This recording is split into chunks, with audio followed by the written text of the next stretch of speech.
Днес сме се събрали да изчистим част от коритото на река Струма.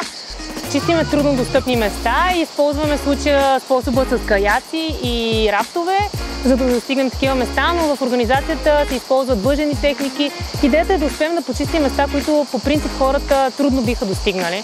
Днеска, може би в рамките на един час сме събрали толкова много буклук, просто не е за вярване. Даже преди малко, когато чистихме, спряхме отстрани. Имаше една костенурка, която в България е застрашен вид. На мен лично ми стана криво да видя, че някакси в природата, където не трябва да има буклуци, тя просто се движеше между поле от пластмасови бутилки, корда и още какви ли не неща, които не има там мястото. Буклука зад нас е събран единствено за 2 часа за около 2 км разстояние. Европа няма буклуци край реките, не могат да се видят.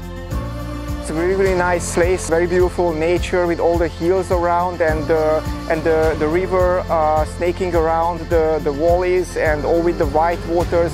I would like to mention that the large portion of the garbage that we have collected below is single-use plastics, and a couple of companies are responsible for these products, and we would like them to take responsibility for the environmental damage they are causing. I believe that this is a wonderful way to actually make sure that our impact is not further damaging this wonderful gorge. Природата в Кресненското дефиле е една от най-ценните не само в България, но и в Европа, тъй като е с изключително богато биоразнообразие. Изграждането на магистрала през дефилето ще унищожи това ценно място. It's a national treasure, and this is only the beginning. Our community will be absolutely thrilled to give a helping hand in the future. Хубаво е хората да следят такива инициативи. Може да следите на страниците на Greenpeace. Всяка година се организират подобни мероприятия. Всички са добре дошли.